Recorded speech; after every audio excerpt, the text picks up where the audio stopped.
Hello everybody, hello and welcome back. Of course, it was late starting today. I think you'd all be disappointed if I started a live stream on time.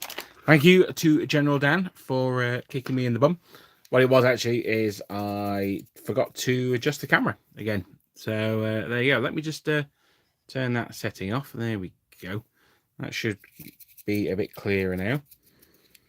Sorry, I'm just brushing the dust off a model.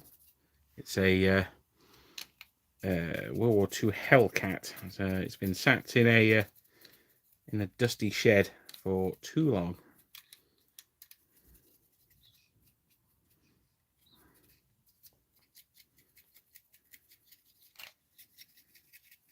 There we are, that'll do for now. Right, well, hello and welcome. Today, we are going to continue the voyage of the Garde du Corps. I was hoping to get some stuff done over the weekend, and I did, but it wasn't for Napoleonic figures.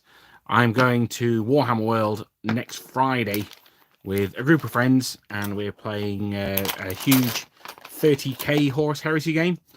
And my army's traditionally all been in drop pods, which is terrible in the new edition. So I've just been desperately painting up some, building some tanks. I've not even painted them. So my friend Sam's going to be very disappointed when he sees my unpainted army. But hey ho, it is what it is. It was that or pieces of paper. So now, one thing that I noticed when I opened the boxes, I packed them all in here when we finished last time. Let's put them out in there. As you can see, always care for your minis to the maximum extent. Is the officer, his sword has become rather bent. So what we're going to do is, I mentioned this in the last one, now there's two things I could do here.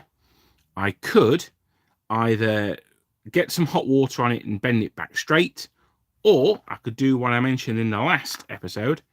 I could snap it off at the wrist, which is exactly what I'm going to do. Well, I'm actually going to snap it off at the blade, apparently.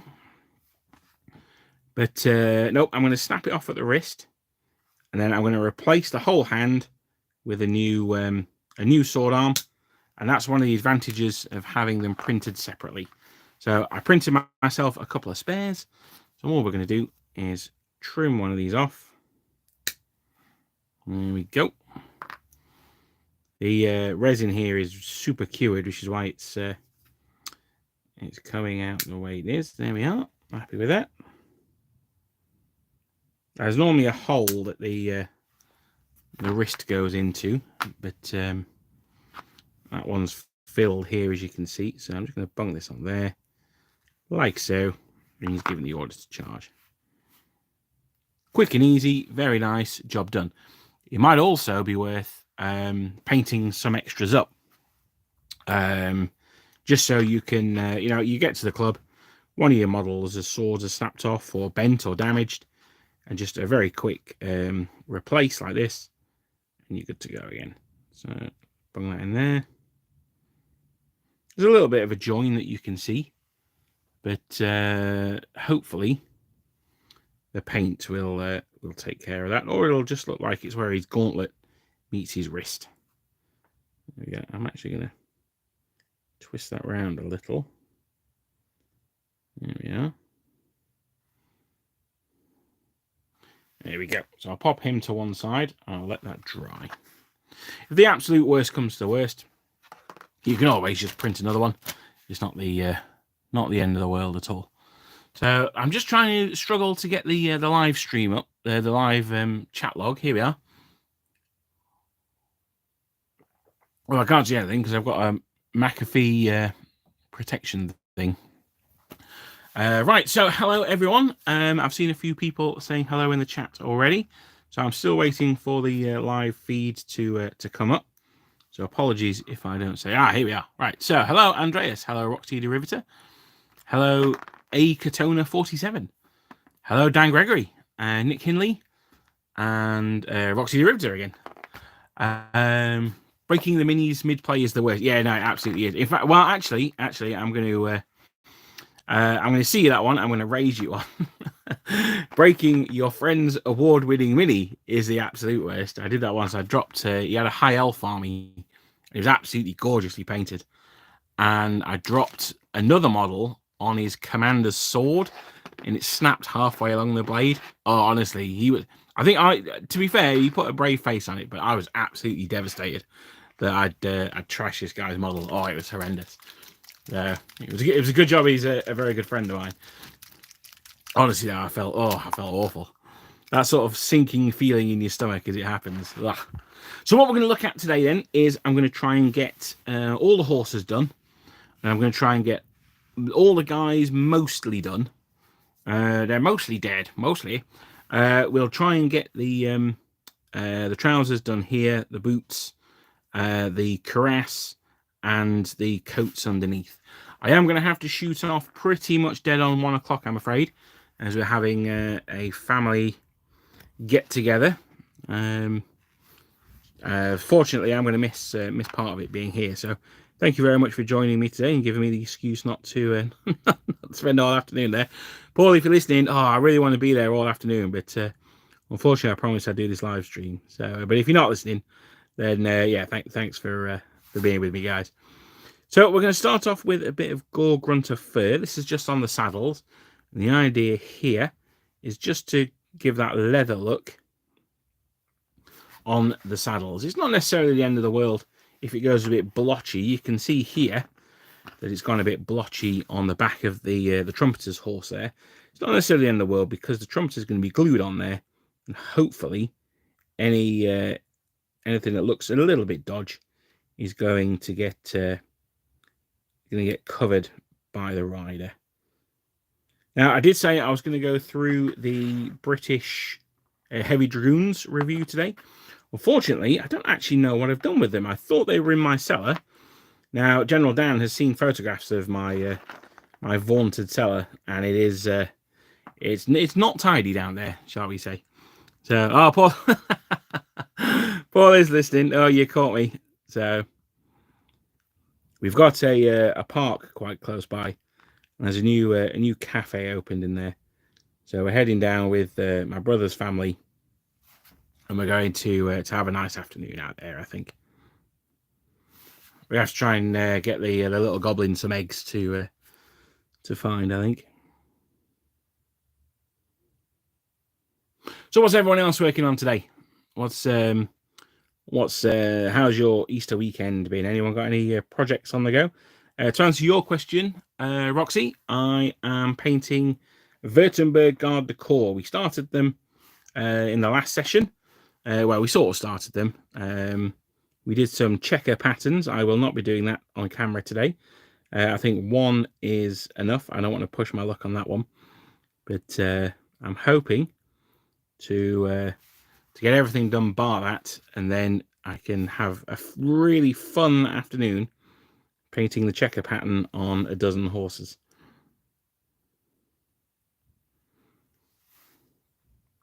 Do some British infantry. I've just finished Major Ducot. Oh, yeah, he's a lovely figure. I've got him, actually.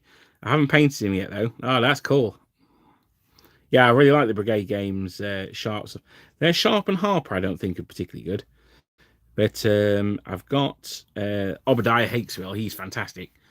And Teresa I've got as well. She's very good. And the Duco, he's excellent. So they do some nice civilian models. Do Brigade Games. They do some what do you call them? Savants, the guys who went to Egypt and were the scientists and archaeologists that went over there. That's a really nice set as well.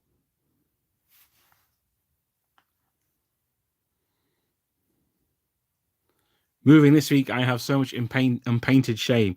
Oh, I know, it's horrendous, isn't it? I've got a couple of fantasy armies down there that I really should sell. I just really can't be asked to go through them and find out what they all are. I've got a whole Beastman army. I've got about 4,000 points of Beastman, the vast majority of which is still sealed boxes. But I was just getting them all out. Got some Anglo-Danes. I'll get after food after them. Finish my brigade of Nappy British. Finally. Oh, fantastic. Oh, the Anglo-Danes, is that for Dark Ages? Or, well, are you allowed to call it Dark Ages these days? Whatever the Dark Ages were. As I said in the last video, I know you missed it, but I've been doing a lot of work on El Cid, the Reconquista. Which is, it's a little bit later than the Anglo-Danes, I suppose. But it's all much of a muchness. Certainly the Normans are very usable in El Cid. In fact, a large portion of the army are made up of conquest miniatures and their Normans, which are lovely models. Oh, for Saga, excellent. Yeah, that's quite popular at the club, actually. It looks interesting. It's not necessarily my style of game. I tend to prefer more mass combat, but it does look interesting. When can we expect Under Eagles to Glory? That's a good question. I keep putting it off because I'm waiting for a couple of venues to get back to me. Now, one of them, to be fair, is my own fault. I've not chased it up, and they asked me to, and I haven't yet. But hopefully soon. Same with Lord of the Sharp. They are being worked on, but it's just a question of getting some venues. I might release the video without a venue, which was the original plan, and just sort of go over it generally. But I was hoping really to use it to announce an event, perhaps towards the end of the year.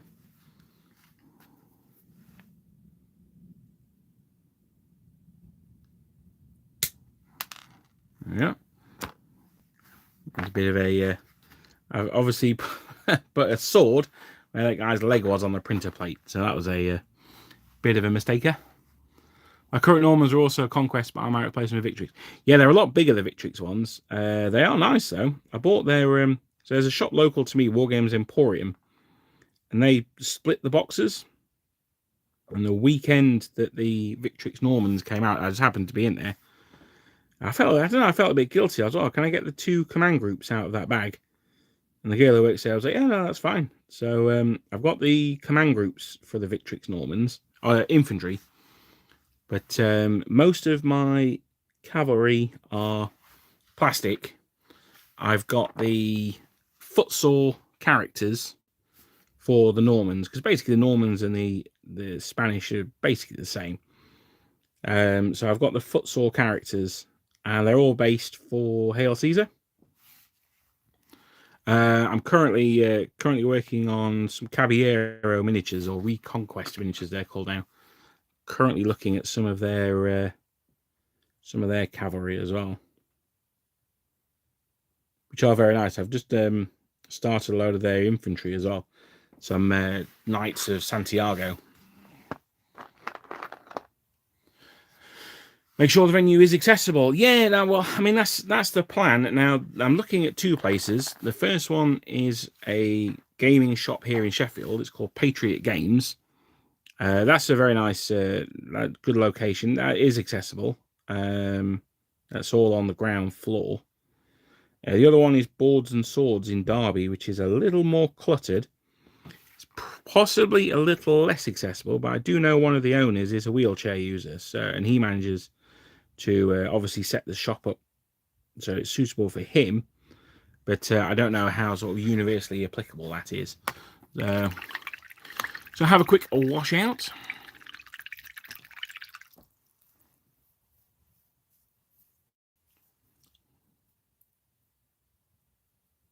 But it's nice to, so Mareki, to answer your question, soon is there's a super helpful answer I can give you.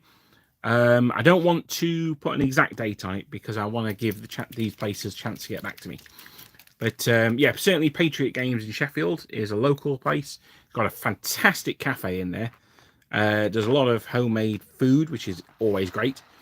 And they are very socially minded, shall we say. So I can't imagine for a second that there's any area that wouldn't be accessible. Thinking off the top of my head, I can't think of anywhere that in there that isn't accessible. But it's not really something that I look at on a day-to-day because it doesn't. It's one of my blind spots. So that's a good shout. Thank you for suggesting that.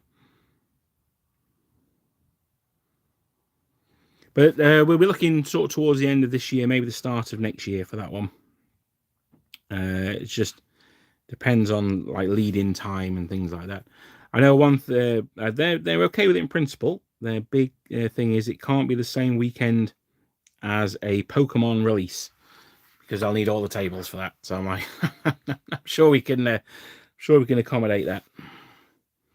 So I'm just doing the blanket rolls now. So these are going to be the greatcoats. Now I've looked on Montal's paintings of these, and they seem to be grey. So that's what I'm just going with. That sounds perfectly reasonable.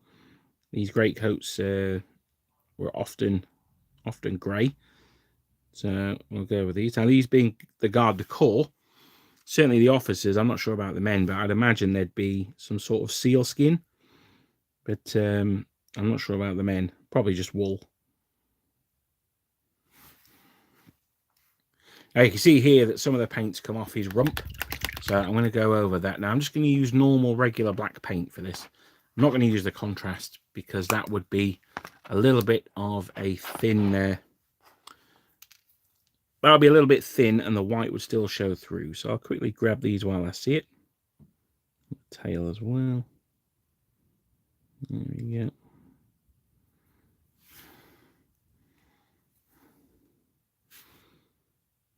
Now I'm going to do it on the rain as we did on Friday.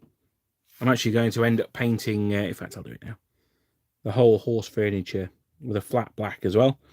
That'll just help it stand out from the main horse. Now he looks a little bit blue. I'm not hugely keen on this, and now this was because I used Black Templar, which was the contrast paint I used on that one, when I probably should have used Black Legion. So there's two different contrast paints. So there are now. I'm not sure if there were when they first came out. I only knew about Black Templar. So Black Legion would probably be the better one to use on horse's flesh. It's a little bit more flat. It's a little less blue than this one is. Just brush over the mane as well.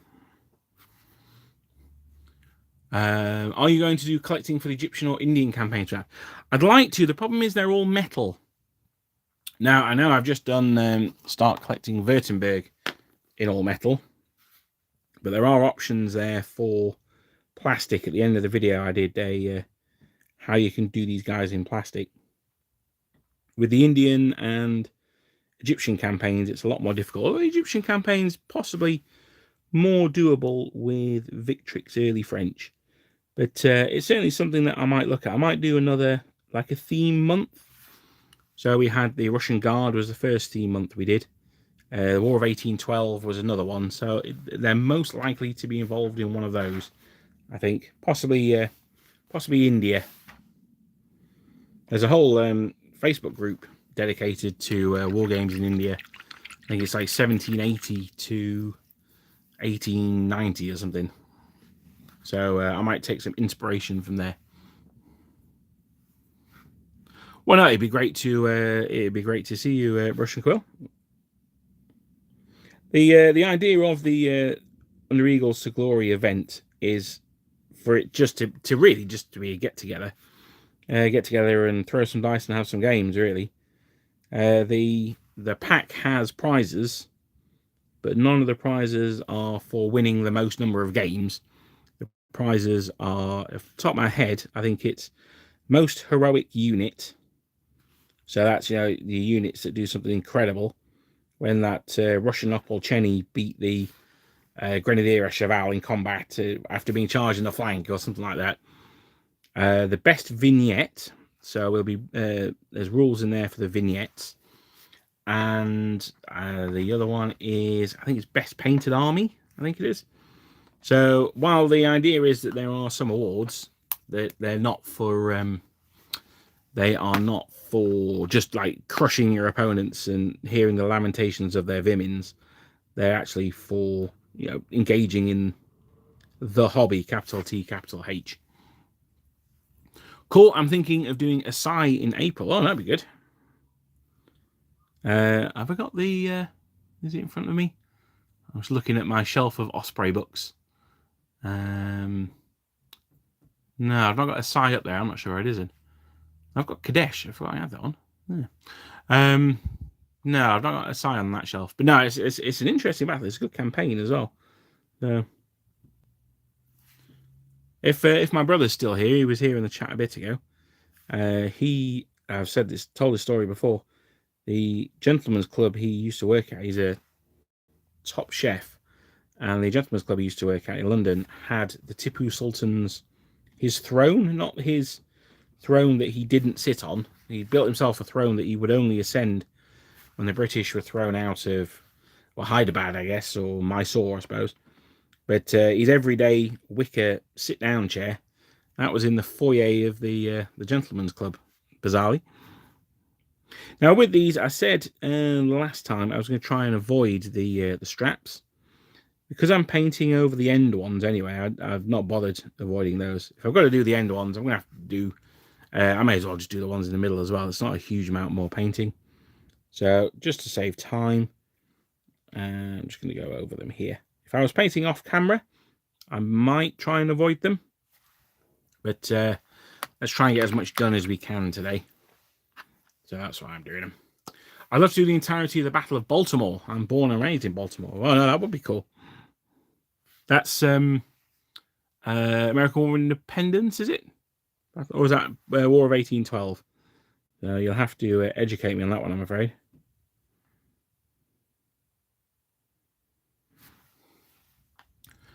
It is a War of 1812, right? Okay, yeah.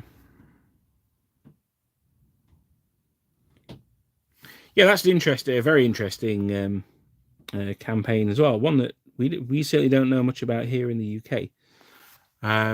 There's the Indian participation in it I find very interesting as well. The fact that the British promised Tecumseh a native nation if he backed us, and it's certainly not the first and definitely not the last time that the Indians were quite poorly treated by the colonial powers, I think.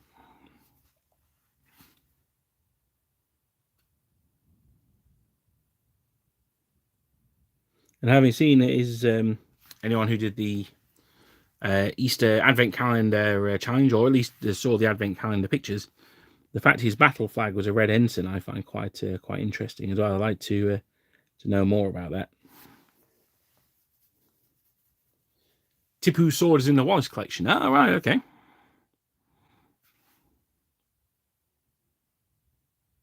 Yeah, I've not been to the Wallace collection in a long time. I keep meaning to go, but never seem to get around to it.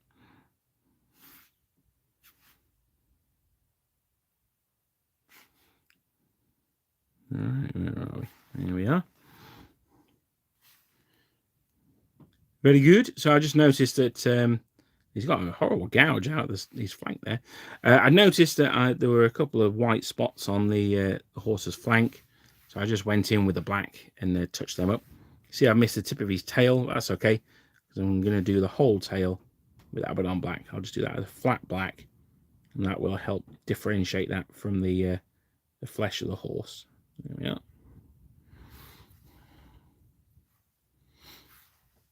One of the finest sons of Europe would love to attend. Fantastic.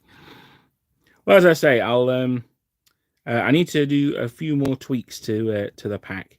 There's a couple of appendices that I need to sort out, and then I'll do the video and sort of just go through what the design philosophy of it is.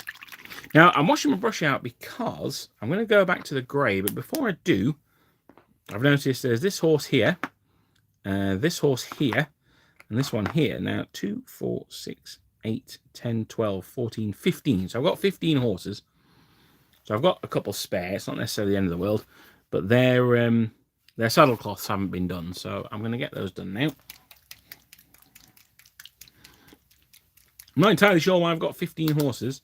It makes me feel like I should have 3 more. I should have done 18. But maybe I'll have to do another print, and that'll finish off the regiment. Now, this one is Eandon Yellow.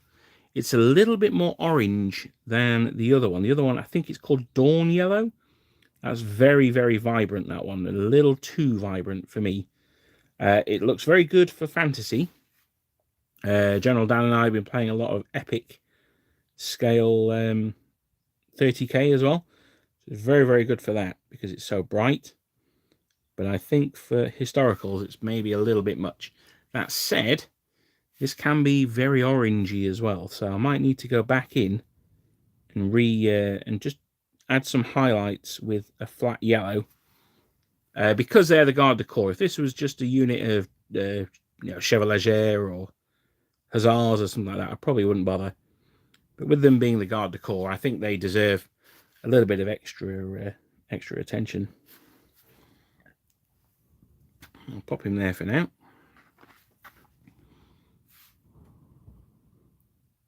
But when moving between light and dark colours, as I'm sure most of you know, it's worth giving your brush a good washout and then doing the lighter colours. If you don't give it such an extreme washout when you move to a darker one, it's not necessarily the end of the world.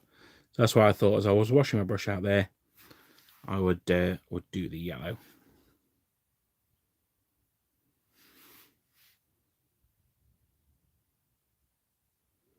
After the stream on Friday, I gave my brand new detail brush a good wash in brush soap and water, and use it to do the checkers on this one here.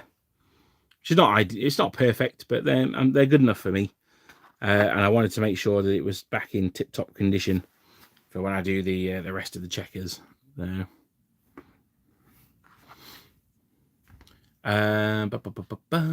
Guessing back powder for the event. Yes, it would be, mainly because well, two reasons. One, it's the rule set I know the best because I've played it the most, so I can be a little more well, actually no, three reasons. So I can probably umpire that easier than I could, for argument's sake, I don't know, Valor and whatever it is, the new Prairies one, or say Empire 3 or something like that. The second reason is it's probably the most played, the most single played set. I don't think it's what most Napoleonic players play, but I think if you were to find out which one set most people play, or which set is played by more people than any others, I would strongly imagine that would be number one. And the third reason would be, I really like, particularly for an event, how Warhammer-fied it is. And what I mean by that is all the nations play very subtly differently from each other. And I quite like that, because I think that fits an event where you might want to play, say, 3 or 4 games, and you don't want to play the same game just with a different paint scheme 3 times. You want the games to all be different. Now this one here, the paint has also come off the side. So what I'm going to do, I'm just going to scrape off some of the paint around where it's come off. I think this is a printing error.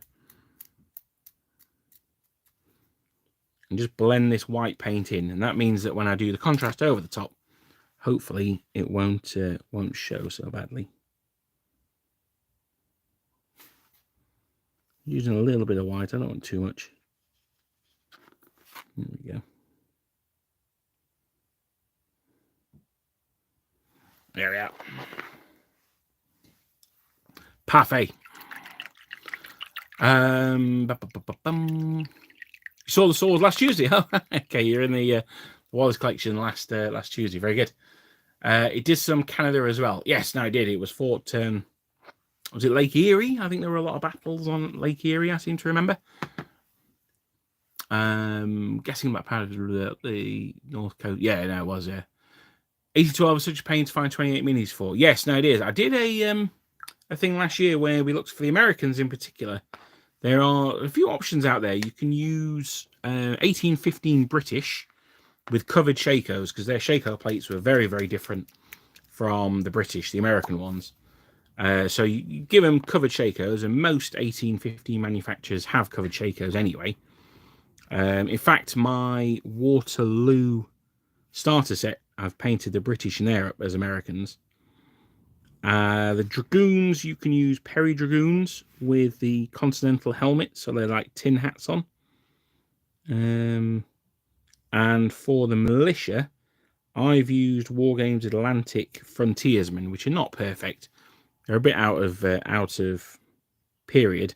But if you avoid the bicorns, if you've got any spare heads lying around with Shakos on and stuff like that, I think you can probably get away with it.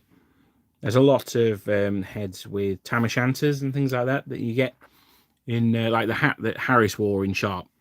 You can give your frontiersmen those hats, and things like coonskin caps and things like that can still work. So yeah, no, I think if you can get creative, I think there's a surprising amount out there. The American Dragoons are quite difficult to find, though. I know I just said you can use the Perry ones, but the cut of their coats was quite unique. Same with the American officers, so you could potentially get some models from Brigade Games for command groups. I would steer clear of their Dragoons, though, because the regiment that I got were absolutely appalling. They were dreadful. How do you highlight black horses? I tried using bluish grey, but I'm not really that satisfied with them. I use contrast paints these days. So the contrast is built in. The highlight is built in the original paint. So that works quite nicely, I find. As I say, the one I've got here is slightly bluish, which I'm not a huge fan of.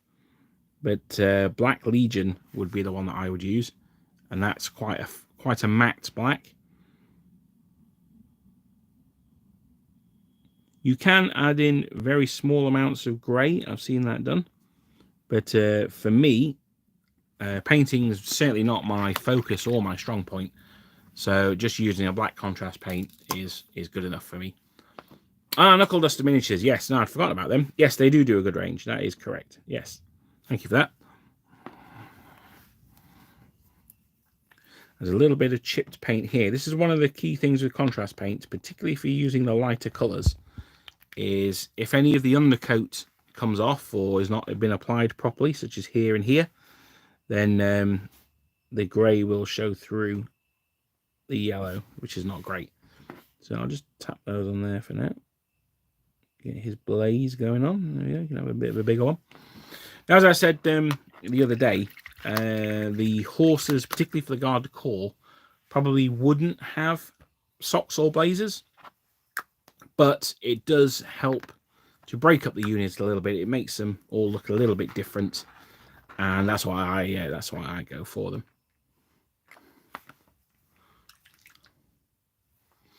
An event have I missed? You have not, Shakos and Sprues. Basically what it was is I said that I was going to release an event pack, which I haven't done yet because I'm just waiting for it to be finalized.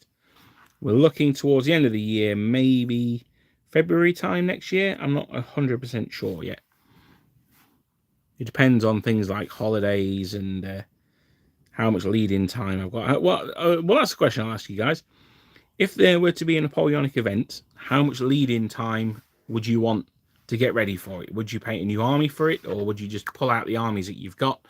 What would be a good amount of warning to have for them?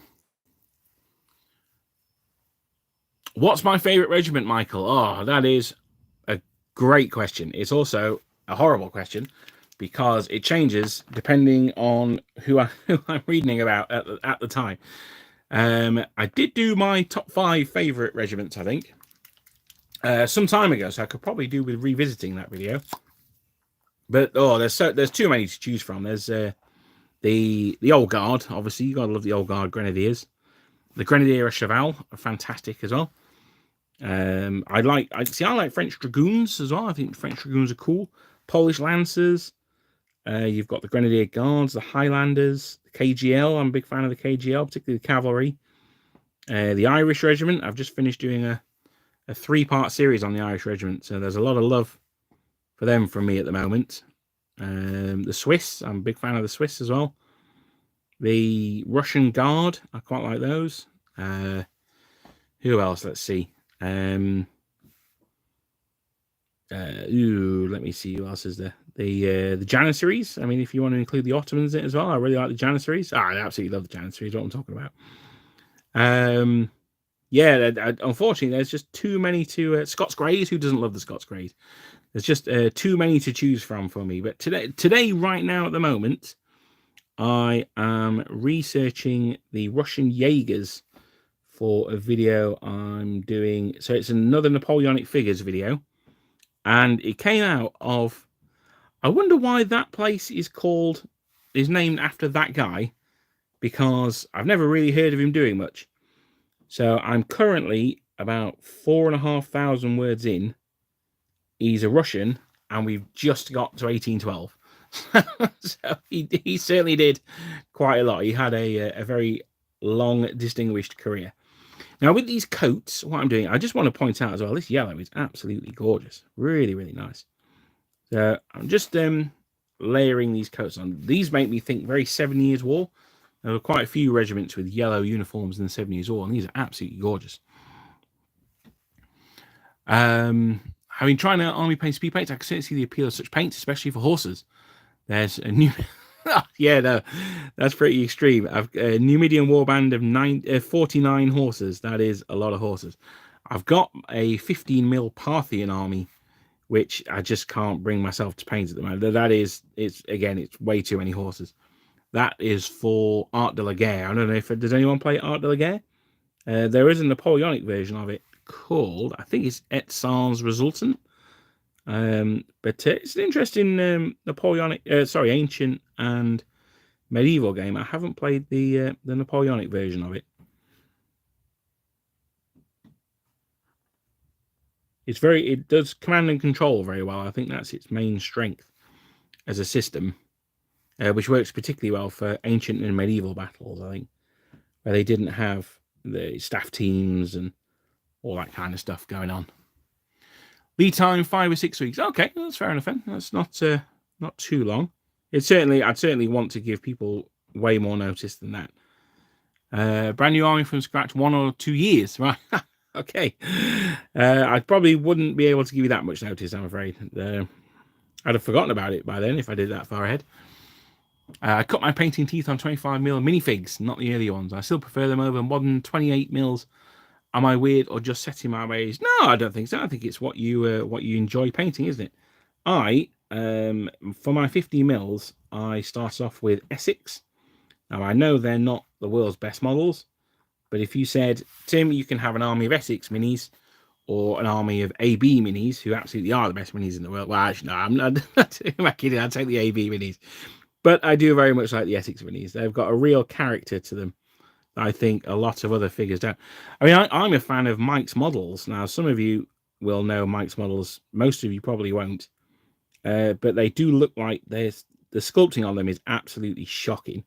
They're like little men riding pigs. They're absolutely awful. But I love them. There's so much character. They're so cute. Oh, they're fantastic models. I love Mike's models. So I would say that if you prefer them, then that's all that matters. If you like them, then that's the most important thing. Pavlovsky, yeah, of course, yeah, the Pavlovsky Grenadiers. How could I forget the Pavlovsky Grenadiers? They're also a fantastic regiment.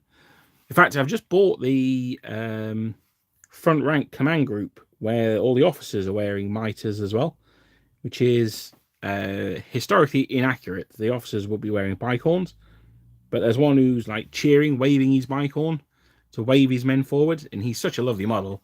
I was like, historical accuracy be damned. I want that model, so I bought him. Top 10 underrated regiments. Ooh, yeah, no, that'd be a good one actually. Yeah, I'd have to think on that one.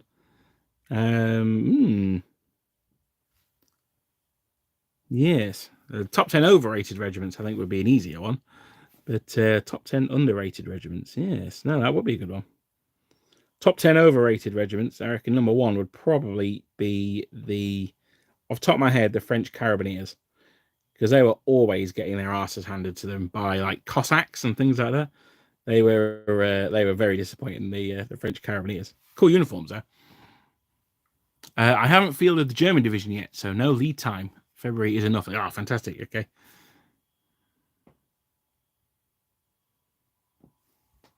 To make a whole new army in 2 years. Oh, that's not bad then. So for an event, you just need to add on to what you've got already. Hello, John Clarkey. Hello.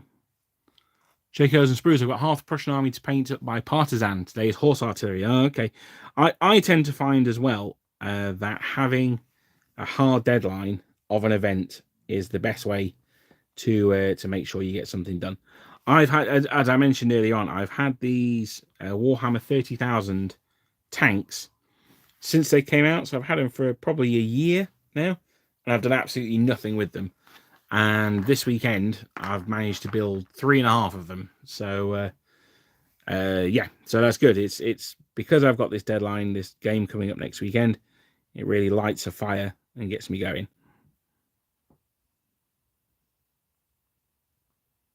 I was supposed to be working on a new Warhammer army, but it's been very weird on my printer. My printer's having some real issues at the moment. So it's been quite difficult to get going. So instead, I've just printed out an absolute huge number of epic Space Marines. So yeah, I think I've probably got more 6mm Space Marines than there were in the entire Great Crusade. But yeah, there you go. They're only 6mm.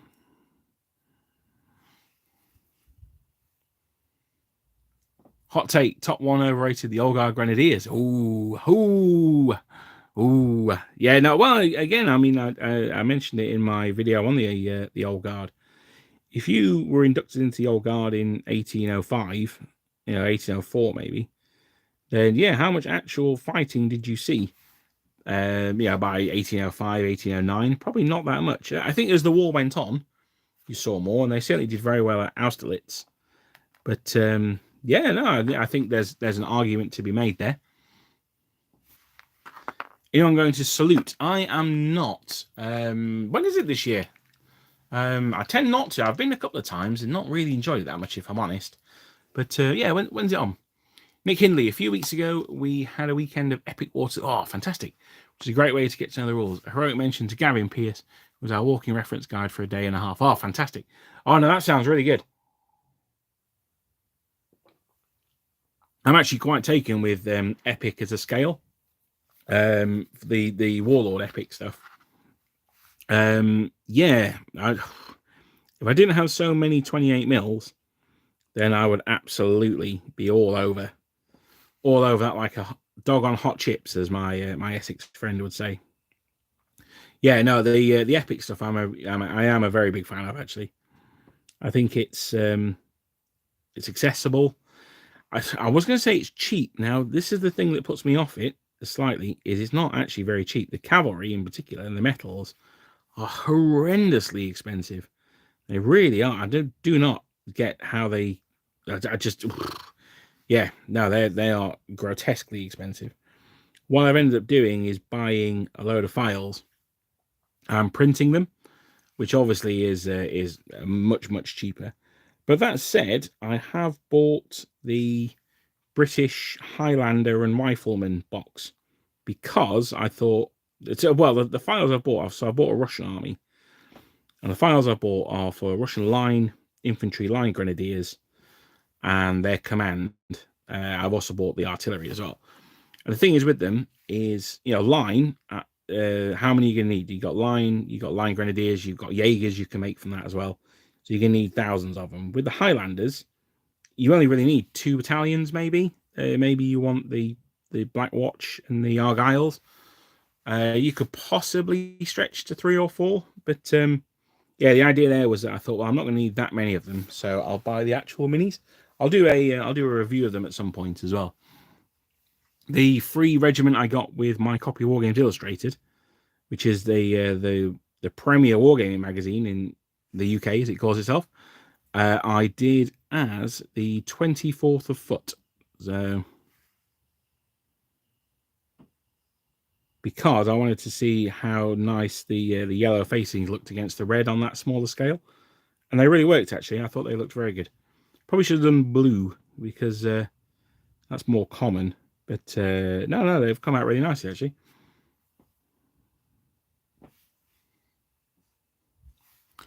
I find naps tricky enough to paint in 28mm. I consider epic scale for ancient. So yeah, that's fair enough. Yeah. I don't think there's any. I think that's a reasonable take. I will say the British, because I've painted the British in epic. The molding of the models makes them, makes them very, very nice to paint, actually. Things like the white lace across the fronts, you can just hit that with the side of the brush, and it picks it up very nicely. Now, I've got myself a spare standard bearer here, but his arms come off, so I wonder if I can replace that with a sword And oh, he's the officer. All right, okay. Das Ossefuhren. Who's the other guy? I thought he was an officer. He is an officer. All right, I got 2 officers. Right, okay, fair enough. Good to see. I know what I've got. I have absolutely no idea what I've been printing. So, thank you, Lucas. Thank you for 2 officers. Where are we on the comments? Lots more epic on the way too. After the English Civil War, 30 Years' War, it's Hail Caesar. Oh, okay, that'll be interesting. Yeah, no, that will be interesting. We've had a spate recently of people at the club playing 2 mil, and that's all printed. And I mean, it's not for me, but the thing I do like about 2 mil is the way that the he's an officer as well. What I do like about 2 mil is on the bases they're all in the formations. So, for argument's sake, a Republican Roman, which is my ancient army of choice, a 2 mil unit is in the triplex acis, or at least if it's just say Hastati. Say it's just Hastati. At least they're in the checkerboard formation. So no, they do look cool as a base. Again, someone had a Parthian army and they were all riding around in a big Cantabrian circle. So I do like the modelling aspect of it, but 2 mil is a bit extreme for me. I have to say, this guy's got tons of supports on him. What was I thinking? There we are. Waterloo Epic Cavalry are plastic and parts of the starter set, so very cheap in the sets. Yeah, the plastic ones are okay. Yeah, absolutely. Sorry, yeah, I should have said it's the metal cavalry, so like the guard cavalry that I find a little bit egregious, I have to say. I mean, we're talking Games Workshop prices, and we never want to be talking those, I don't think. I think it's 30 quid for the Grenadier Cheval. I think you get some gendarme delete in there as well, and possibly something else. But yeah, certainly with the printer files being available, it's I mean, the thing I love about the printing files as well is that he's got like young guard in greatcoats, young guard out of greatcoats, middle guard, the Russians. The one thing that he is lacking, and this is something that I also think is quite expensive from Warlord, but I don't mind so much, are the officers, generals, and commanders. I don't mind paying a bit extra for them because you're only going to buy the Duke of Wellington once, aren't you? You're only going to buy that box once. So I don't mind that one so much.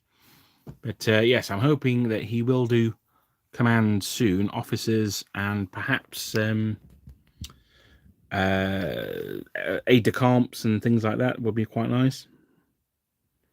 But Epic is definitely something that I'd like to get into a bit more. It's just having the time, really.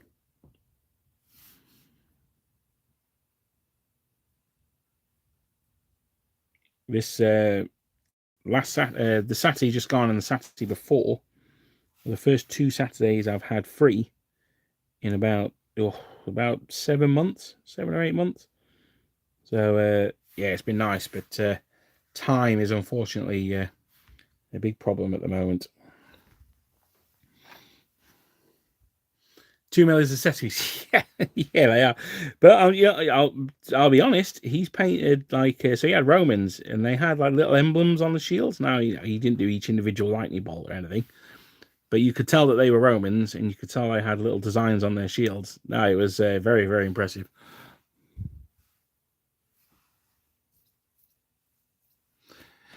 Epic Hail Caesar Epic could either be excellent if they do early medieval when Saxons look like Vikings or pretty much everyone. Yeah, that's true. Or a pain if they do ancient Romans versus Gauls. I have a suspicion they're going to do ancient Romans versus Gauls.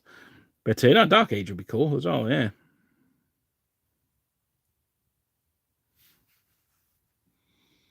Andrea Pearson, I'm not saying I know, but if I was a betting man, I'd put it on the Punic Wars. Well, hopefully. I mean, that would be cool, but I think it's probably going to be Imperial Rome, I would have thought. Sort of early Imperial Rome, Augustus, and that era. Dan's more the ancient Rome guy. Well, he's more of a Byzantium guy than me. So he once had a very heated discussion about whether the Byzantines were actually Romans or not. As far as I'm concerned, if you wear trousers and speak Greek. You're not a Roman, but I know Dan. I know Dan would strongly disagree with me. Right, I'm going to snip this guy's wrist off because it looks like he is supposed to be holding a sword. Let's bung that there. There we go. Fantastic. Right. Come back to him in a bit. Let's have a look. I get a cheeseburger and you got a couple of units. It's true, yeah. Yes, the Guard Cavalry are resin and very expensive. Oh, the resin, I thought they were metal. Right, okay. I mean, what's some minifig 50 mils, which are cheaper? I also have Knight Generals in metal for the same reason. Yeah, fair enough. Bonjour, Zola. Bonjour. Shakos and sprues. Ooh, that could be fun. No, yeah. What do I think of Woe Fun figures? I don't know those ones. Are they Napoleonics? I've not heard of those ones. Can I have a shout out for anyone doing pre-1812 Russian Army using toilet brush plumes? Looking to build Grenadier regiments and need more of the keywords with exclamation mark plumes. Well, I think you'll be lucky to find someone who's doing pre-1812. It doesn't seem to be that popular. But, yeah, no, it's a shame because they are very cool.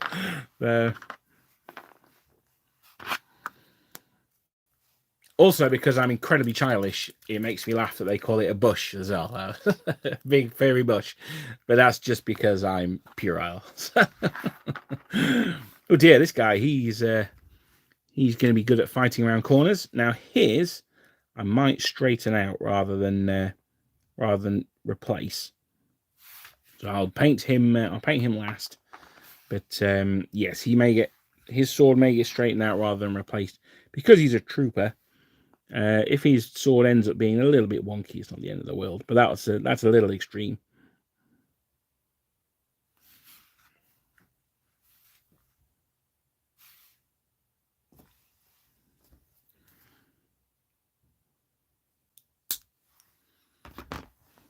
So anyway, when I'm really looking at these models, I'm noticing the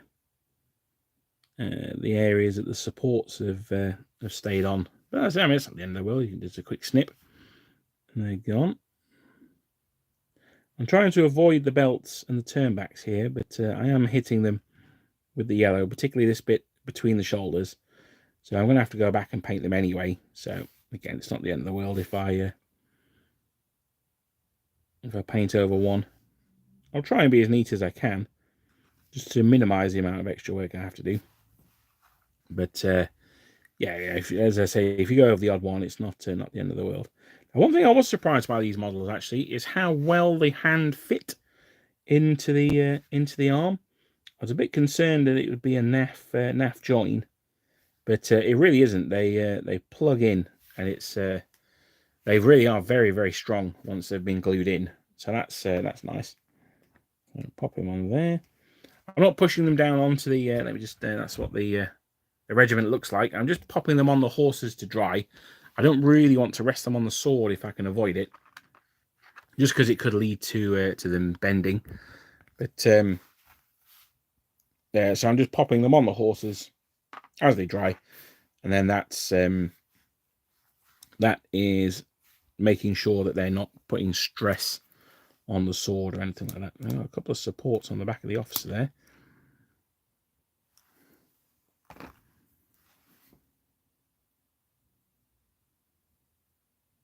The yellow over this. This is the one whose sword I've just replaced.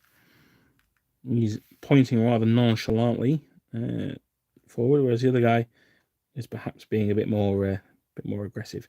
This guy here, in fact, he's so passive and nonchalant, I may actually not add him to the regiment.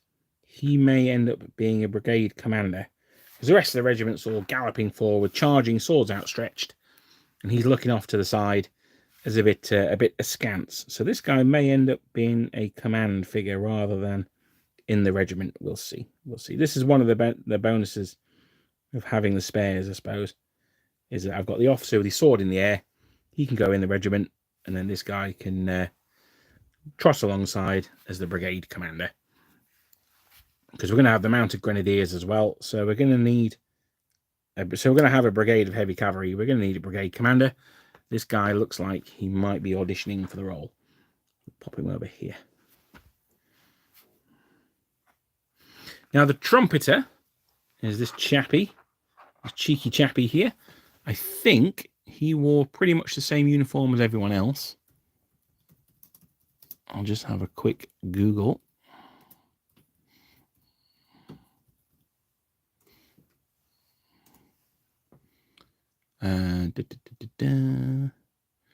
Plenty of Saxon Guard to call trumpeters. Where are we? Westphalian. I really have found that Google Images is one of the best resources for looking at Napoleonic pictures. As much as I enjoy getting the books and things like that. Württemberg. As much as I do enjoy buying books and things like that, I think the internet is just so good that you can't really look beyond it. Yep, no, he's just wearing a yellow coatee, the same as everyone else. That's according to the Eureka Miniatures website, and also a picture of Contour's painting as well. So, yeah, that's good enough for me.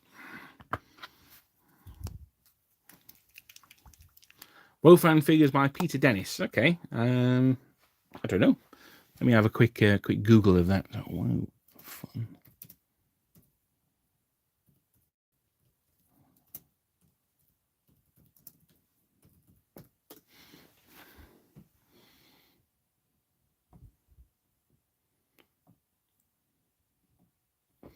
Oh, they're flat figures. Yeah, it's not for me, but I do know a lot of people who do like flats. My dad actually is a bit of a fan of them. He's never had them, but he's known people who've had, and he's always been a bit like, oh yeah, no, they're cool. Yeah, they're not for me. I'm probably the wrong guy to ask his opinion on them, to be honest. But as far as they go, yeah, they look very nice. So I'm trying to avoid the white bib in the middle here, the plastron. Is that hoops around his arm? No, it's not.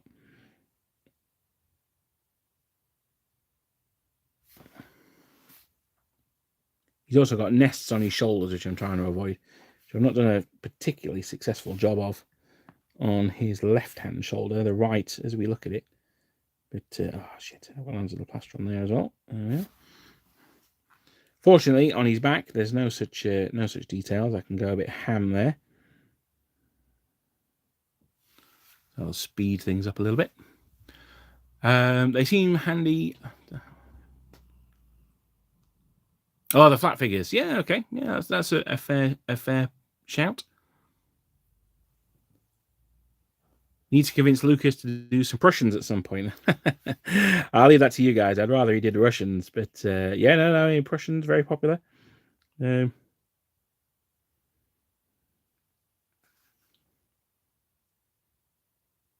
if we can get him to the Irish or something like that next time. With command for Colonel Tennant and Captain Byrne and people like that.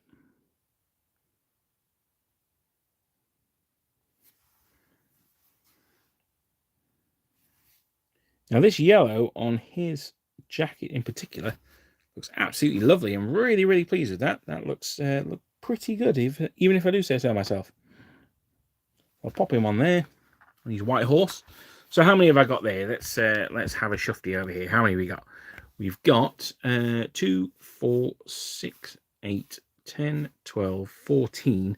I've got room for one more horse, and I was going to do the officer with his sword in the air. I don't. Oh no, I do have a standard bearer. Yeah, so we'll do this officer here. So we've got 15. So that's enough for a regiment of 12. Then we can do additionally to that. We've got 2 more for the command base. So I can do the charging officer, maybe another trumpeter. I'll have to print another trumpeter then, but that's not the end of the world. And then that would give us our command base. Well, if I printed another trumpeter, that would give us 16. So that would give us quite a big regiment. If I'm going to do that many, I may as well do 18, so we can have a large regiment, mightn't I?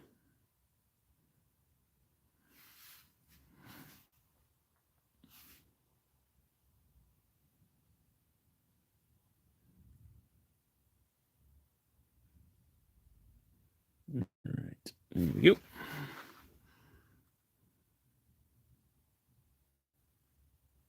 I might need to do a bit more surgery to his arm so we can get a sword onto it. But we'll worry about that in a bit.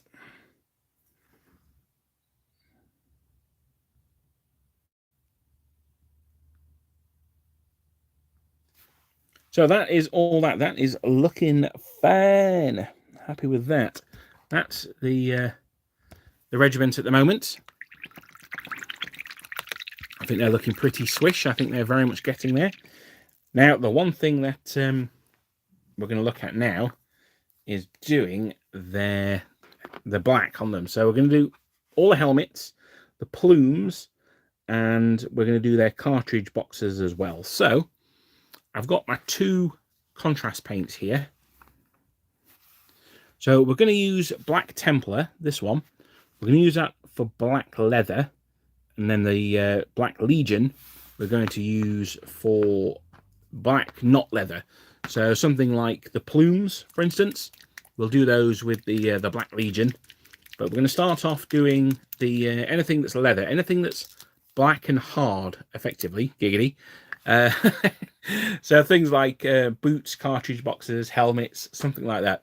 We're going to do with the Black Templar because it's a bit bluer, so it's a bit.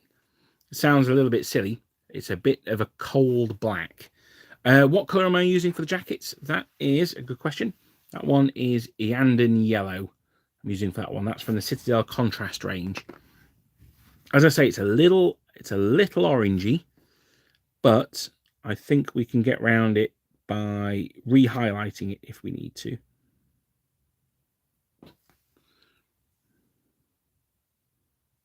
So I'm going to do the boots now. I could potentially have done the trousers first, but I've not done them for 2 reasons. The first one is because they are guard, they're going to have slightly better quality than everyone else.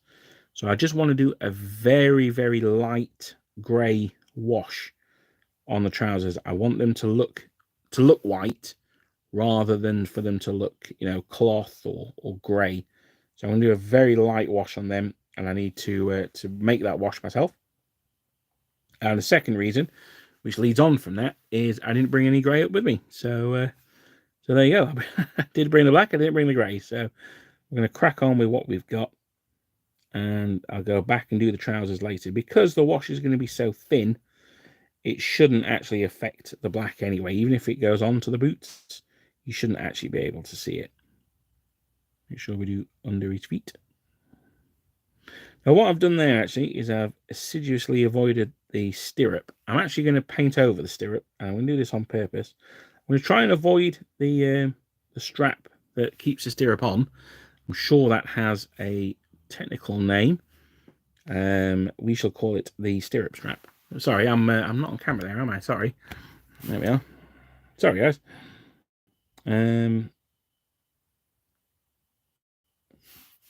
So here we go for this. I'm going to do the scabbard steel. So I'm not going to paint that black, although you could then paint the steel over the top. The black would be a nice undercoat for the steel. In fact, that is what I'm going to do. I've talked myself into it. So I'm going to do this here. This is why I'm painting over the stirrup as well, just because that's going to provide an undercoat for the steel when I get around to doing it. Now, I'll just hold him by his bum. Now, this brush I'm using here is quite a knackered old... this is a medium layer brush. So, it's very old. It's seen much better days.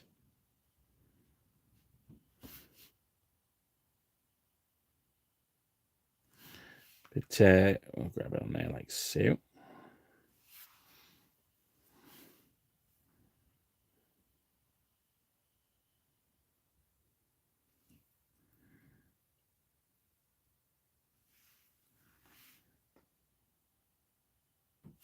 Now, one thing that I have heard people do with these contrast paints is vary the undercoat that they use to get an effect at the end of it. Now, we saw that on Friday when I re-undercoated the flesh, the face of a horseman, so the flesh didn't make him look dead. What you could do is with the breastplates, and this would work with the Austrians as well, because they were blackened steel. You could paint them steel first, and then paint the black over the top. That could work. I don't know how that would look myself. I'm not going to try it today, but that is something that I've seen people do. I think it would perhaps look a little too metallic, which is why I'm not going to do it myself. But it's certainly out there. It's certainly a technique that people use. So let me do this guy's boots. One of the key things with the contrast paints is I imagine that the army painter ones are the same, and I think there's another company that do them as well, isn't there? Is don't scrimp, don't be tight. You need to put on a decent amount of paint. The more you put on, the more the highlight and low light effect comes through. So don't be shy. Get it on there. I'm just going to paint this guy's boot and scabbard.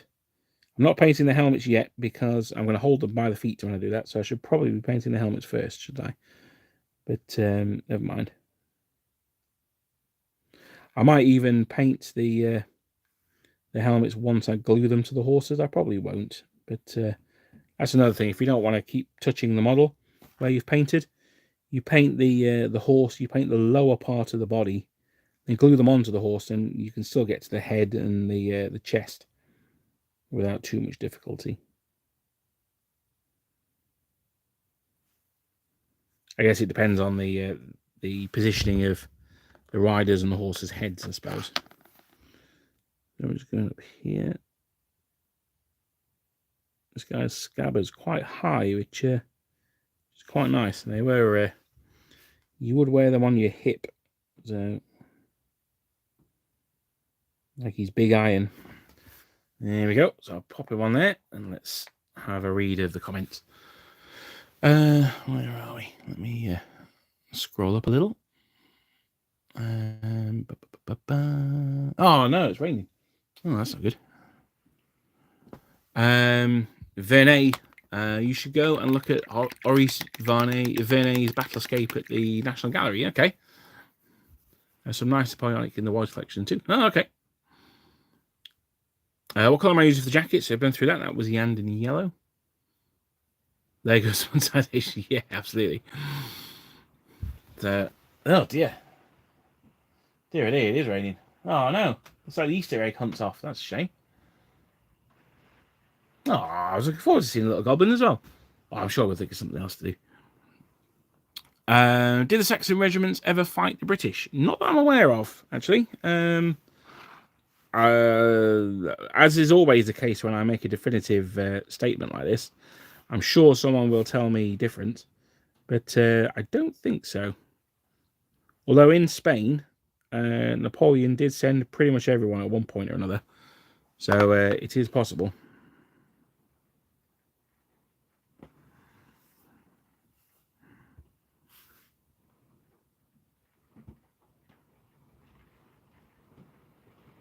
Oh dear, oh dear, that really is hammering down. You might be able to hear the rain on the window.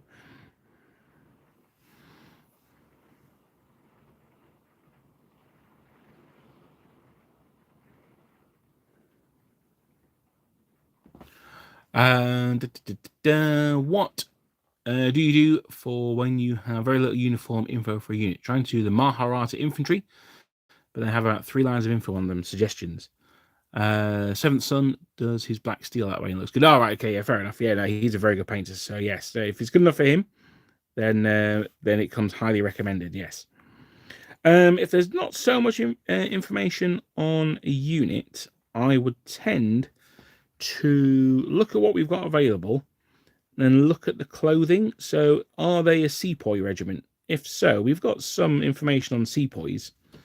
Or are they like a native regiment, in which case you might want to look at maybe Indian Mutiny uniforms or something like that. But I don't know. If they're a sepoy regiment, and we've got information there. In fact, I recently-ish got a book. I've not really sat down and read it yet, called Their Infantry. I think it's Their Infantry Guns Will Astonish You, I think it's called, which is a book about the Maharata infantry.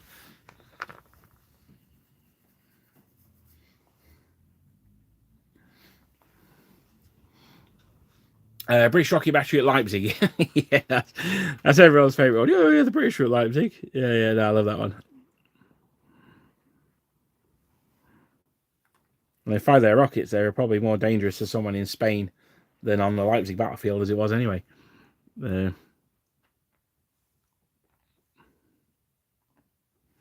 Now, one thing I've forgotten to do when I was doing the booch is the cartridge boxes.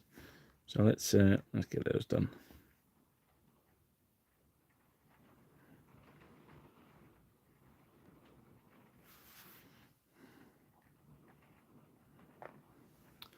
Ugh.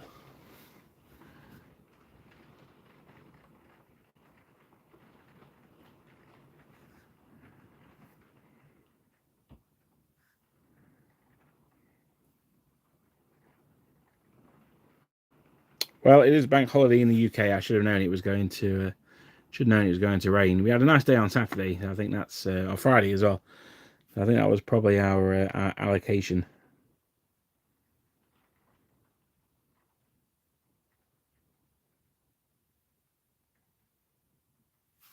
There we go.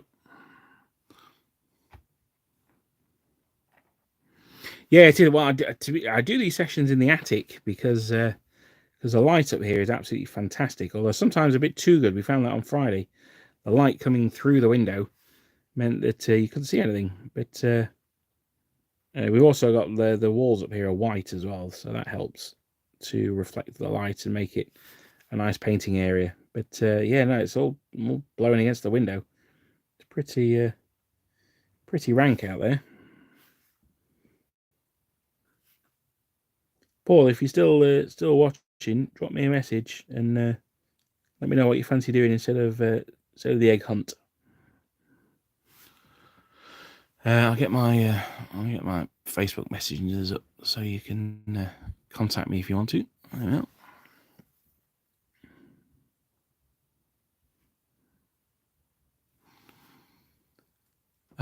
Love the paintalong videos. Have you tried Soldiers of Napoleon? I haven't. No. Are they any good? I've seen. Are they the Warwick Kinraid ones? Aren't they? I haven't tried them yet. I've played his World War II set. I need to stop touching on the mic. It must be horrible for you guys. Apologies. I've played his World War II rules, which I thought were okay. A little story about those is I'm quite a big fan of Team Yankee. I quite like modern rules, and Team Yankee, are they the best set of rules ever made? No. Do they get you a decent modern game played? Absolutely. So I was down at the club. I've been playing Team Yankee a few times, and the guy's like, "Oh no! You shouldn't play Team Yankee. Team Yankee is rubbish. It's the Games Workshop of historical gaming." So I'm like, "All right, okay, yeah." No, you should play Northag instead, which is Warwick Kinraid's set of rules for modern. So I was like, well, okay. I'll tell you what. Can you run me through a game, and we'll see if I prefer them. I'll try these things out.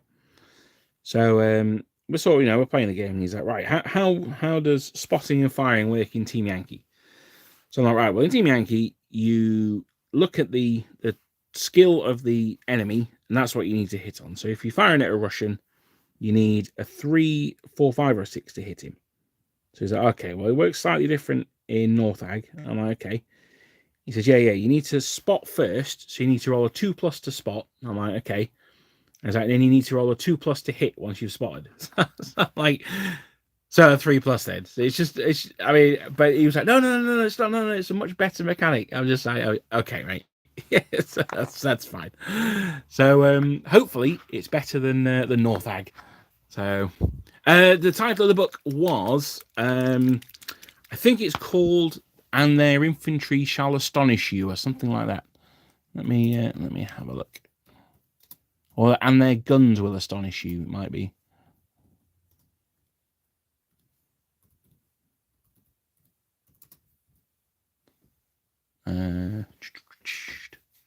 Yes, their infantry and guns will astonish you by Andy Copestake.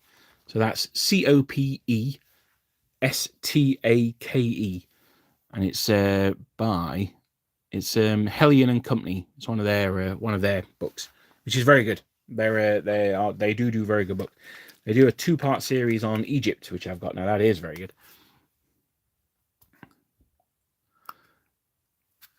We had a rocket unit in our Waterloo battle of minifigs, and it was fantastically random and devastating when it hit home. Great fun. I recommend a rocket unit for sheer fun. Yeah, me too. But General Andy, he he was not a fan.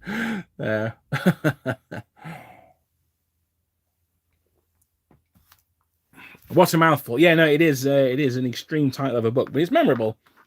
There's not many books with the word "astonish" in the title. I assume it's a quote. As I say, I've got it. I bought it. It's one of those books that I bought it when I saw it, and I've not actually had a chance to read it yet. I do have the start of an Indian army, or well, a British and Indian army. I bought a regiment or a battalion rather, of the Bombay Grenadiers, just because they've got such cool hats. And certainly it's a good setting for skirmish gaming. You know, the Men Who Would Be Kings Napoleonic version could work there quite nicely. All right, well, the wood pigeons are back out, so hopefully that's the end of the rain.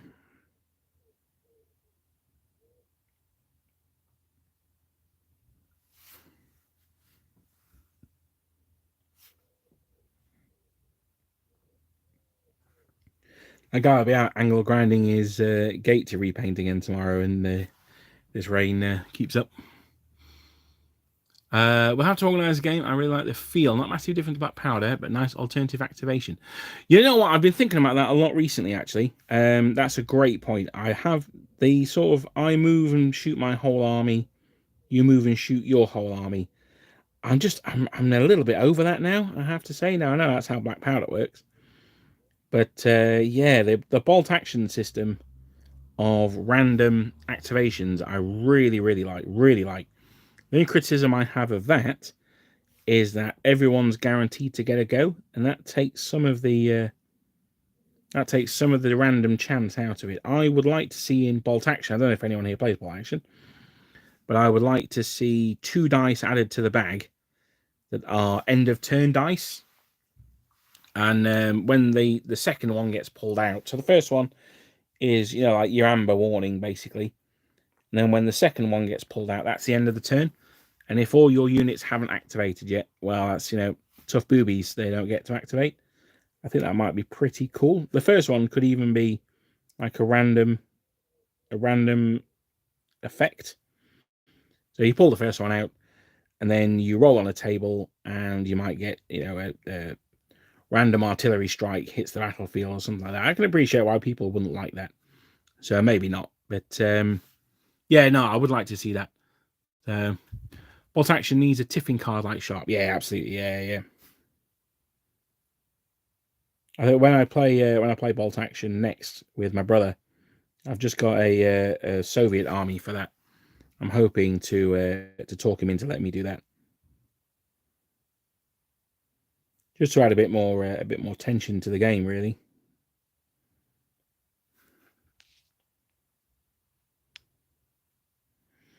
Right, now this guy's boots, they seem to be a bit more full than the other ones, but that's okay.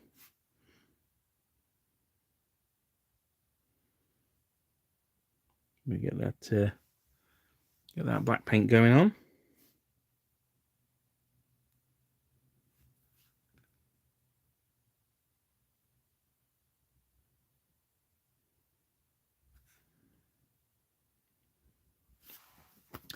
How we go? Does anyone know what's happening with the following supplement books for muskets and tomahawks?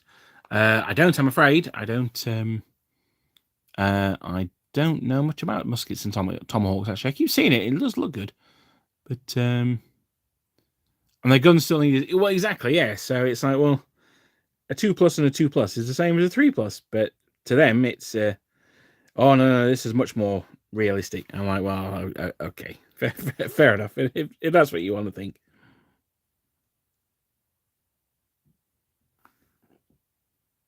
The problem, the main thing with Northag at the moment is it's not got the supplements yet. So you've got the army lists for the British Army on the Rhine and the Soviet. I think it might even be the Soviet Guard, and that's it. At least Team Yankee's got East Germans, West Germans, Americans, French, Dutch, Canadians, Aussies for some reason.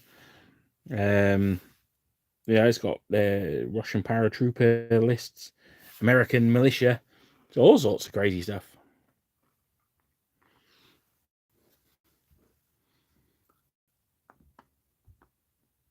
Hi, thanks for doing another stream. I really missed these. Oh, well, you're welcome, Colin. I have missed them too.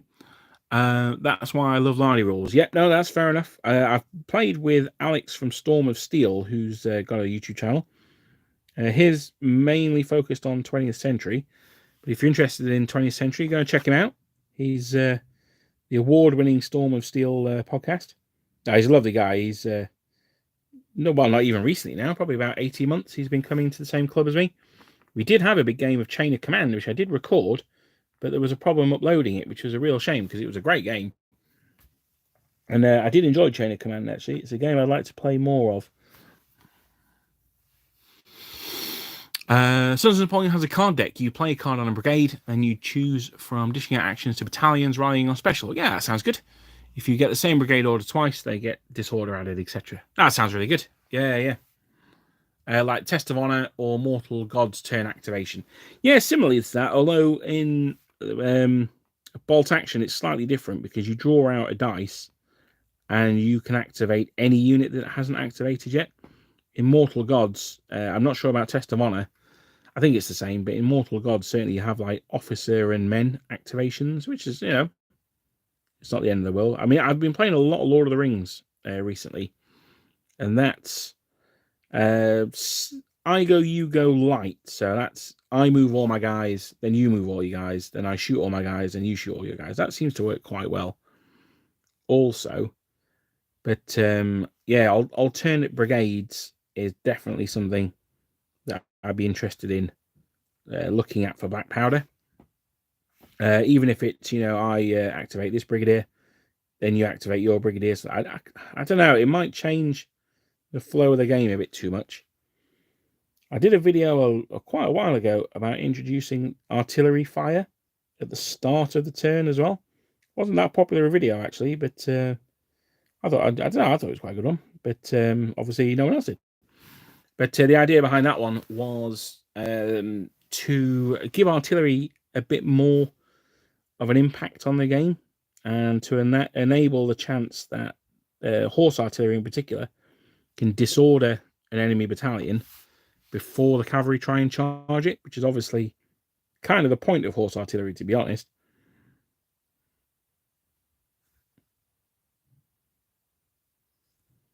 But I certainly think something like Black Powder is so open, so flexible, that messing around with turn structures and things like that can be done. I think it has to be done with caution, but I think it's definitely not off the table. I keep forgetting to do the cartridge boxes, don't I? I need to remember to do these. It's not the end of the world because I've still got the helmets to do, so I can do the cartridge boxes then. But if I forget them now, then I can pick them up when I do the helmets, and hopefully there'll be so many stages for me to pick them up. I'll remember to do them. I'm sure there'll be one that I forget to do though. There always is. So this is probably the card deck you play. Oh yeah, no, I've done that one. I wish I had a club near me that didn't only play 40k a lot. Yeah, I know, that is a real shame, isn't it? There's the thing is with 40k as well, I find, is that I know so many people who play it who don't even enjoy it. Particularly 9th edition, they're like, oh yeah, this is a bit crap in it, but they still play it. And I'm like, okay. I still like the lore. I mean, we've got this big 30k game this weekend. If I'm honest, it's more just a chance to hang out with some guys I've not seen in a long old time. The game itself, I'm fairly agnostic about, but I'm just looking forward to seeing the guys more than anything else. I'm certainly not looking at going to events or anything like that for it, though.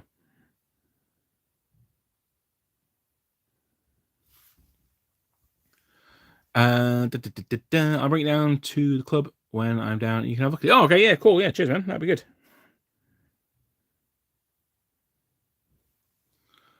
Trying to get anyone to play anything else is like pulling teeth. Yeah, no, that's fair enough.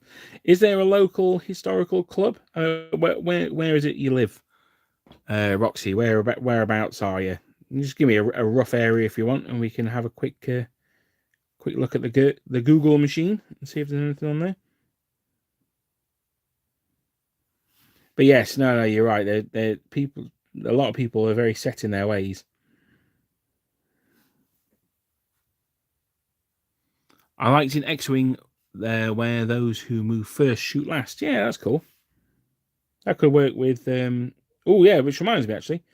I was going to say that could work with ships and things like that. Boards and Swords in Derby is a wargaming shop. That's one of the ones I'm looking at to hold a Napoleonic event. I know they're very keen. They are holding a big Trafalgar game. Check out their. I think it's going to use Black Seas. Check out their Facebook page because the table looks absolutely incredible. It looks so cool. And I know they're big. They're certainly big Napoleonic naval guys. And I need to chase them up really about the holding the event there. And as I say, it's entirely my fault. I emailed them a while ago, and I think they did get back to me, and I didn't get back to them after they got back to me. So that's entirely on me, that one. You live in Baltimore, that's the one. Yeah, you said you lived in Baltimore, didn't you? Yes, no. Baltimore War Games Societies.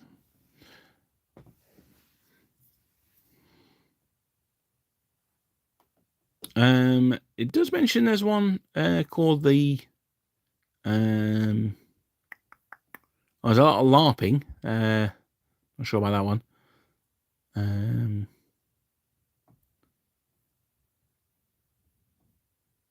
Let me see. I'm just having a look on the Google machine. It's going a bit slow, but let's see what we've got. Is there a university in Baltimore? I would imagine there is, but I'd imagine they would also play at mostly 40k as well.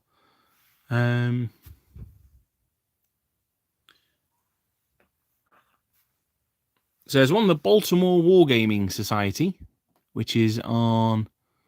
Wow, the the address is America. Brilliant.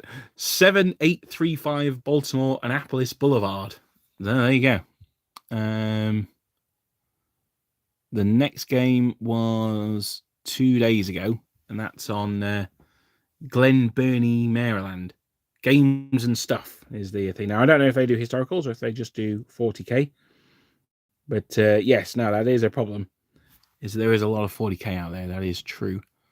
There is also this might be the same one. The Army. Oh yeah, no. There's the Army of Central Maryland Wargaming Club.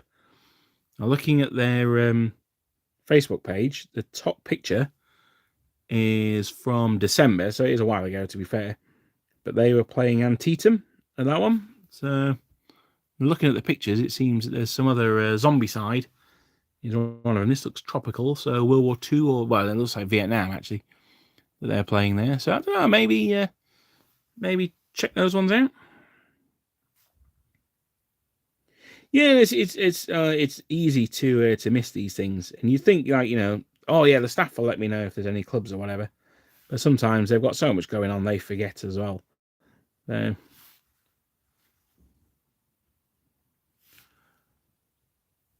The difficulty is a 40k army is like a couple of battalions in historicals, less of a commitment.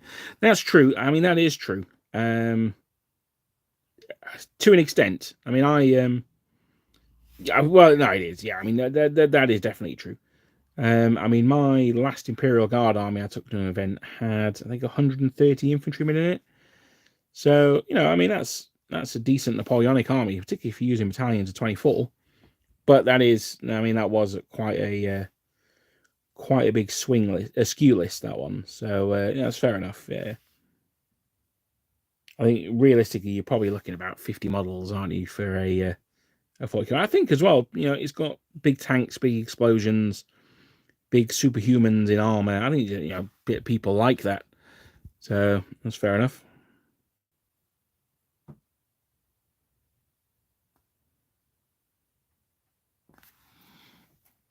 And there's definitely they've definitely worked hard on the setting. So I'll turn that off. Turn that off.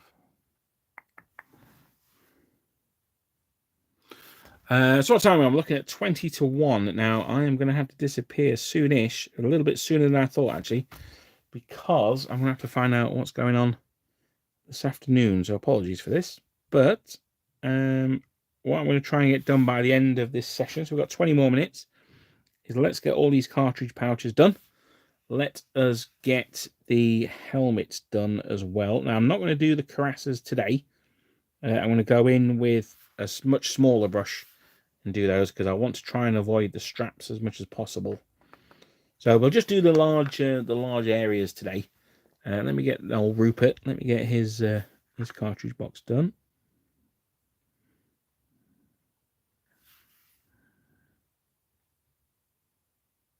But yeah, the more I look into the Württembergers, the more interesting I think they are. Because I think I said on Friday, they're almost like a whole little army in themselves. They've got loads of different coloured uniforms and different regiments and all sorts of crazy stuff going on.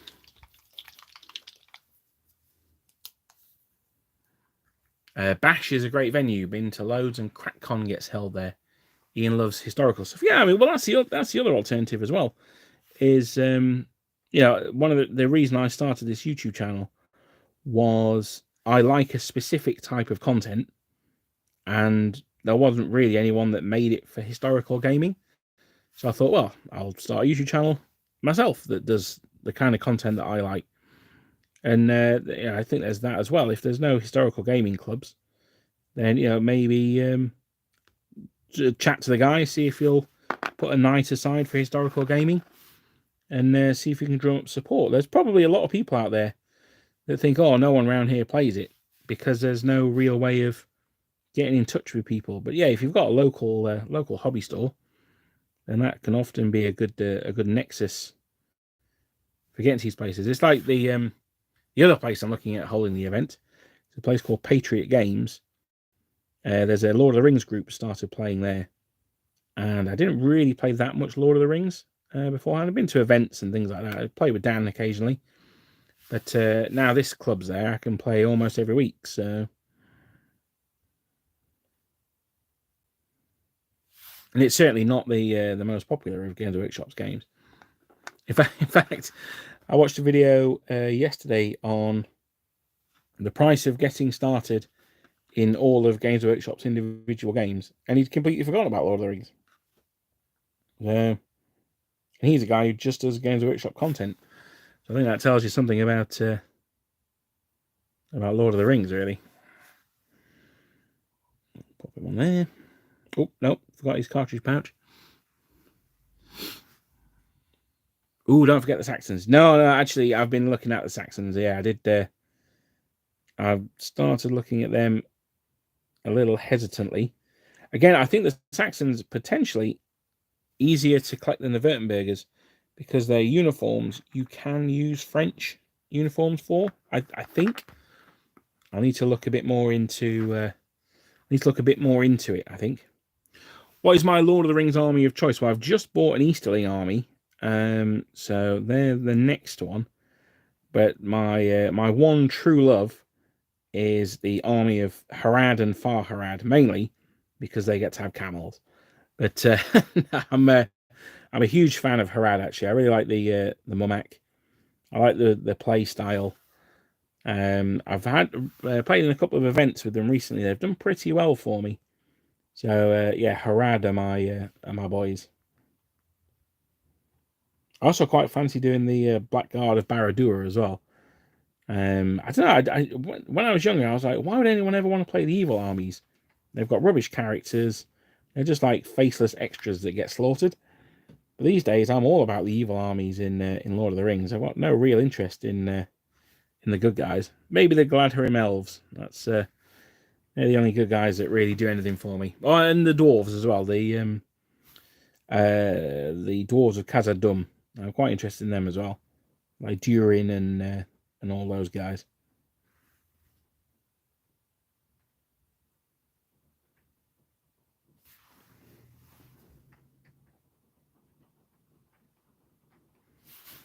Oh well, it sounds like those wood pigeons were lying to me because it's hammering it down out there again.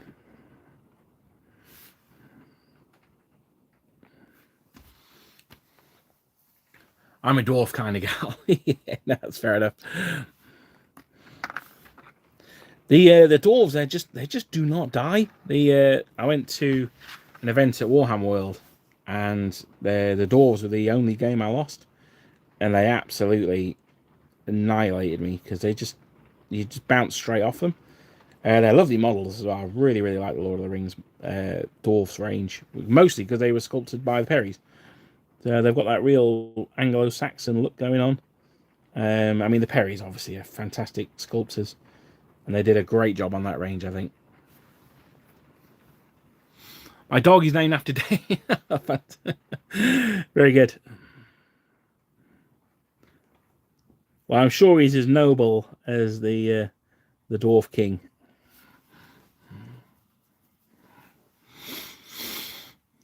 If you don't care about the sabers, you could use French. Oh, did they all have the short swords, the briquettes?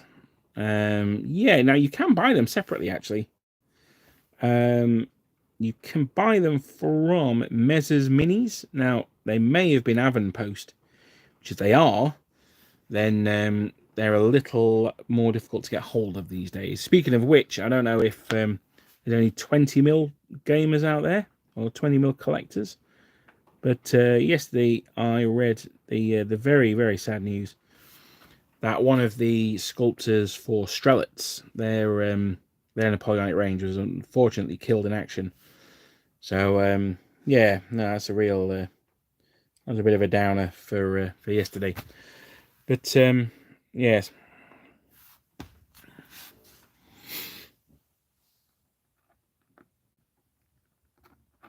I love the look of the Easterlings. Yeah, no, they are very cool.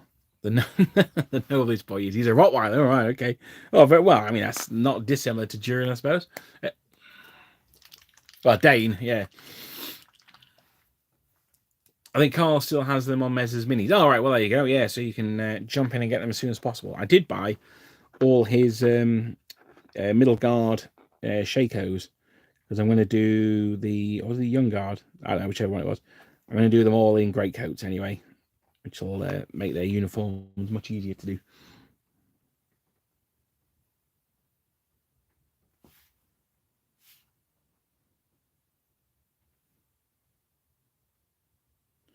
What time are we on?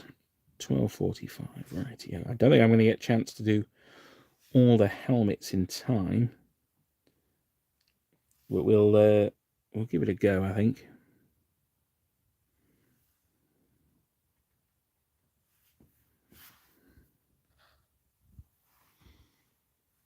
Or Third Alliance High Elves. Yeah, no, the High Elves are definitely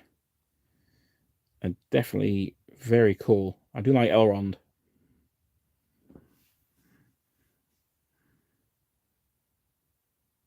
He in one of the games, the two generals start. So there's like you mark the center of the board, and then the opposing generals start 3 inches away from that center of the board. And my general, well, his general was Elrond on a horse, and my general was a Mahud war leader on the back of an elephant, who proceeded to trample Elrond into the ground on turn 1, and then turn him into strawberry jam on turn 2. My opponent was so super salty. It was absolutely hilarious. But obviously, I had to pretend to. Oh yeah, I'm really sorry, mate. That's unlucky. But the thought of Elrond getting getting stomped on by an elephant was quite hilarious to me. I imagine my dog is like super Scottish. Well, I mean, you never know. I mean, do dogs have accents? That would be the. I think that's a question for the ages, isn't it?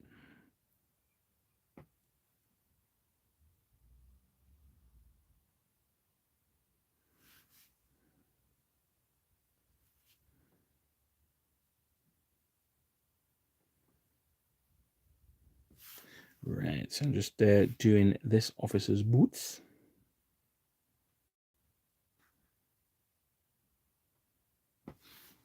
Right, we're on 10 to 1. I don't think I'm going to start the helmets. I think I'm going to knock it on the head here. Yes. Mainly because this weather is going to change my whole afternoon. So I do apologize, but I'm going to need to make some calls and sort that out. Let me nip in under here.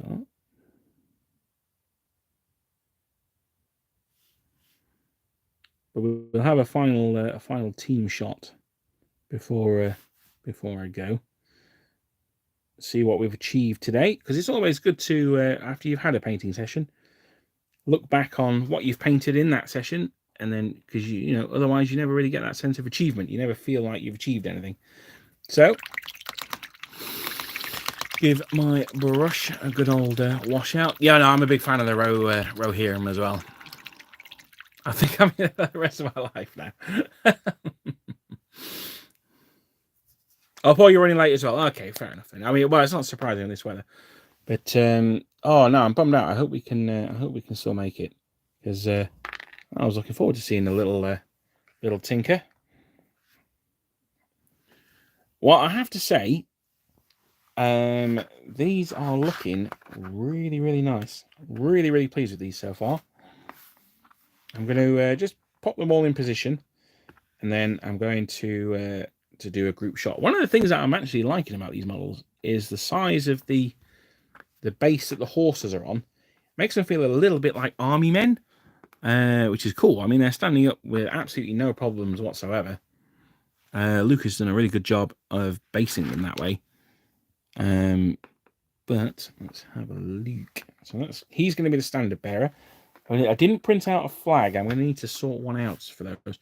One thing that I did find recently, which might be of help to people, is Pendraken Miniatures have started doing wire lancers, but they don't have the leaf tip, which the vast majority of wire lancers that you buy have, like a blade on the end.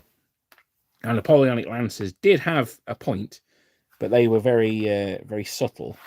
So it's almost just like a pointed stick. And they've started selling those in metal as well. So I'm going to have to buy a bunch of those. Oh, his arms come off. I have to buy a bunch of those to... sorry, I'm just a bit... Where's his arm? Oh, yeah, his arm's there. Right, I'm going to have to glue that back on. Wow. So, yeah, sorry, I was just throwing a little bit there. His arms snapped off. So I'm going to... I completely forgot what I said. That guy's arms really knocked me for 6. If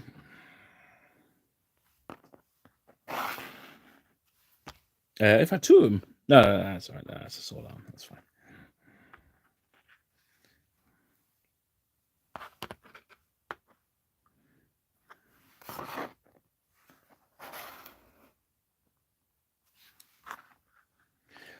So there we are. I've not glued his sword on yet. I might do that before we go. I might make that the final thing. There's Das Ossifurin on the end. So let me just get this out of the cradle. Hang on. There we are. So this is the regiment in all its glory at the moment. So we've got we've got 2, 4, 6, 8, 10, 12, 14, 15 there. So there we go. I'm really, really happy with where we've got so far. We've got all of the coats done. We've got all of their boots done. We've got their cartridge pouches done, which is something I always forget. Oh, we are. Let me try and get this back in the cradle. Hang on. So we're really cracking on with these guys. There we are. We've got a couple of spares. We've got a couple of arms broken off. Let me just repair this guy. One of the really good things about resin is it tends to snap, and it's just snapped off there. Now you might think that's a bad thing, but it actually means that the brakes are usually very, very clean, and it means that gluing the damaged parts back on and to your finger are usually quite straightforward if you can avoid gluing it to your finger. So let's get that one in there. There we go.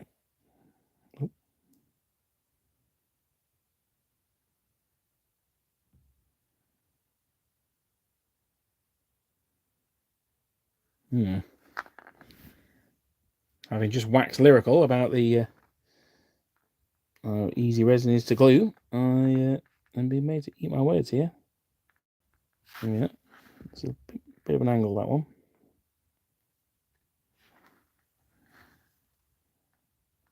Sorry about it, guys. Right, so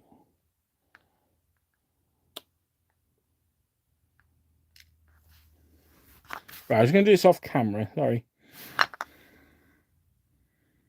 Yeah. Never work with animals, kids, or resin live on camera.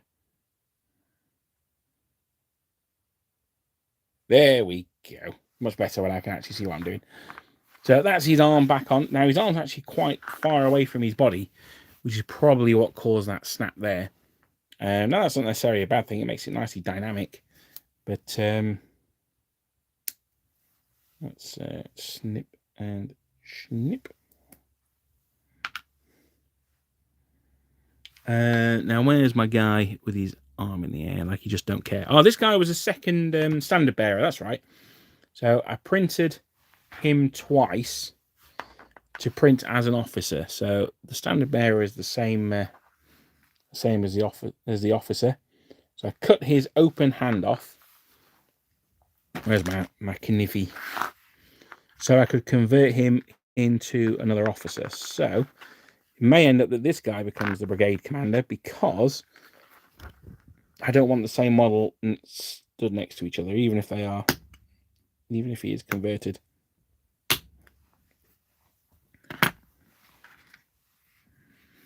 So let's get that there. Now he's going to have like a chimpanzee's arm if I glue that whole thing on. It's going to be really long. So we'll trim a little bit off here. Let's try that one there. There we go. There we go. Let's have a go with this. I hope you guys have got 15 minutes while I glue my fingers to this and then glue it to my eyeball or something. There we go. I hope these guys at least last a game. Yeah, no, that's true. Luckily, they'll probably be playing Dan, and he'll probably kill them all on turn one anyway. So we should be okay. There we go. I think he looks pretty swish, actually. I think he's looking pretty nice. Now, the difference between him and, say, the Victrix Dragoon that I had his arm up in the air like that I didn't particularly like, is he's looking off to one side, and I think that really does make a difference. It really makes the model a lot more dynamic. If we find a good horse for him, let's stick him on this one here. The one that old broken arm came off. Let's have a look. Yep, I'm trying not to break his arm. Then look at that. I think he's looking pretty swish. There you go. This really won't make it to the table. Yeah, no, I think you're probably right. But I'm going to stop tempting fate. I'm going to knock that on the head there. So it's 5-1. So I just want to say thank you so much for joining me today. And thank you for those of you who joined me on Friday as well. It's been really, really nice to get back into doing some live streams. We've got like 5 bank holidays in May. May Day, I think, is the 1st of May. So I'm going to try and get them. You'll finish painting, they'll turn to dust. Yeah, absolutely. I'm going to try and do a live stream on the 1st of May. I'll let you guys know closer to the time if that's going ahead. But I just want to say thank you so much for joining me today. And I hope those of you who got a bank holiday, I hope you enjoy the rest of your bank holiday. And those of you who don't, I hope you enjoy the rest of your day and your weekend. Your week. And I will see you guys hopefully this Sunday for another video. Thank you very much, guys. Cheers. Bye-bye.